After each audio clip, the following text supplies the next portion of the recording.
નમસ્કાર ખેડૂત મિત્રો, સ્વાગત છે તમારું ખેડૂત પરિચય યુટ્યુબ ચેનલમાં। આજે તારીખ 20 મે 2024 આજની સવારની હવામાન અપડેટની અંદર માહિતી મેળવીએ તો ગુજરાતમાં 25 થી 30 મે વરસાદને લઈને આગાહી। ફરી ગુજરાતની અંદર ગાજવીજ સાથે તોફાની પવન સાથે વરસાદની સંભાવના છે। આ સાથે જ બંગાળની ખાડીમાં 22 મે દરમિયાન એક ચક્રવાત સર્જાઈ શકે છે। આ વાવાઝોડું ગુજરાતને કેટલું અસર કરશે, કઈ દિશામાં આગળ વધશે, કયા વિસ્તારને ખતરો છે તેની સંપૂર્ણ માહિતી મેળવીશું। ચેનલમાં નવા હોય તો ચેનલને સબસ્ક્રાઇબ કરી દેજો અને વિડીયોને લાઇક આપીને તમામ ખેડૂત ભાઈને શેર કરી દેજો। તો 2024નું ચોમાસું અંદમાન નિકોબાર તેમજ માલદીવની સાથે દક્ષિણ બંગાળની ખાડી સુધી પહોંચી ગયું છે। આ વર્ષે 3 દિવસ વહેલું ચોમાસું પહોંચ્યું છે। ત્યારબાદ આગામી 28 થી લઈને 30 મે દરમિયાન કેરળની અંદર પણ ચોમાસું દસ્તક દે એટલે કે પહોંચી જાય વહેલું તેવી સંભાવના છે। ગુજરાતની અંદર 14-15 જૂનથી વરસાદની એન્ટ્રી થઈ શકે છે અને ચોમાસાની એન્ટ્રી પણ થઈ શકે છે તેવી સંભાવના રહેલી છે અને હવામાન વિભાગે સત્તાવાર રીતે જાહેરાત પણ કરી દીધી છે। તે ઉપરાંત વાત કરીએ તો વાવાઝોડાની બંગાળની ખાડીમાં આગામી 22 મે દરમિયાન એક લો પ્રેશર સિસ્ટમ બનવા જઈ રહી છે। આ સિસ્ટમ ડિપ્રેશન ત્યારબાદ ડીપ ડિપ્રેશન અને વાવાઝોડાના રૂપમાં પરિવર્તન પામશે। ત્યારબાદ તે ઉત્તર પશ્ચિમ દિશા તરફ આગળ વધે તેવી સંભાવના છે।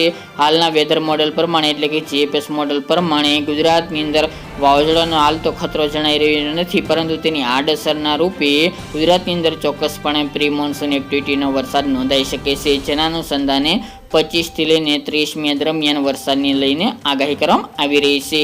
તો આ વાવાઝોડું ઓરિસ્સા, તેલંગાણા એ વિસ્તાર, તમિલનાડુના ભાગોની અંદર તેમજ એમપી સુધી અને મહારાષ્ટ્ર સુધીના વિસ્તારને પણ આ વાવાઝોડું બનશે તો અસર કરી શકે છે। હાલ તો તેનો રૂટ નક્કી ના હોય, વાવાઝોડું બન્યા બાદ તેનો પાકો રૂટ નક્કી થશે। હાલ તો ગુજરાતની અંદર વરસાદરૂપી ખતરો અવશ્ય ગણવાનો રહેશે, બાકી કોઈ વાવાઝોડાની વધુ અસર ગુજરાતની અંદર નહીવત જોવા મળી શકે છે।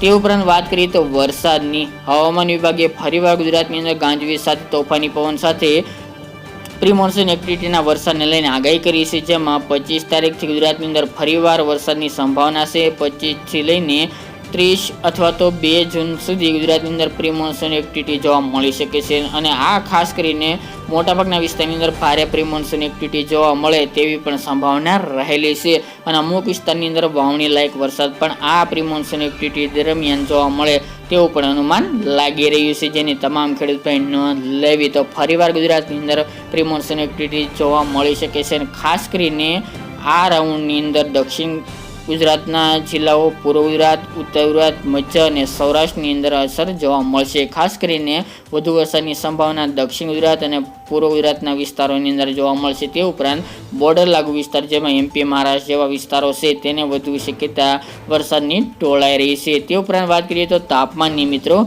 તાપમાનનો પારો છેલ્લા 3-4 દિવસથી રેકોર્ડ બ્રેક સપાટી ઉપર જોવા મળી રહી છે। ગઈકાલના રોજમાં પણ 44-45 ડિગ્રી અમુક વિસ્તારની અંદર તાપમાન નોંધાઈ ચૂક્યું છે। આગામી 25 તારીખ સુધી રેકોર્ડ બ્રેક તાપમાન યથાવત જોવા મળશે। અમુક વિસ્તારની અંદર 45 થી લઈને 46 ડિગ્રી તાપમાન હાઈએસ્ટ જોવા મળે તેવું અનુમાન છે।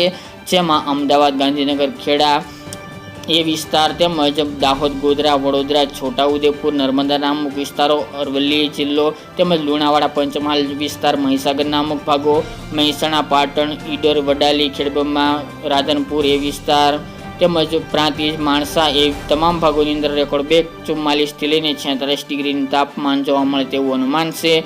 જ્યારે સૌરાષ્ટ્રની અંદર જૂનાગઢ છે, અમરેલી, બોટાદ, રાજકોટ, સુરેન્દ્રનગર, મોરબી અને ભાવનગરની અંદર 43 થી લઈને 45-46 ડિગ્રી આજુબાજુ તાપમાન નોંધાય તેવું અનુમાન રહેલું છે। તો મિત્રો, આ અત્યારની વહેલી સવારની અપડેટ ફરી એક નવા વિડીયો સાથે મળીશું। આજ માટે આટલું જ।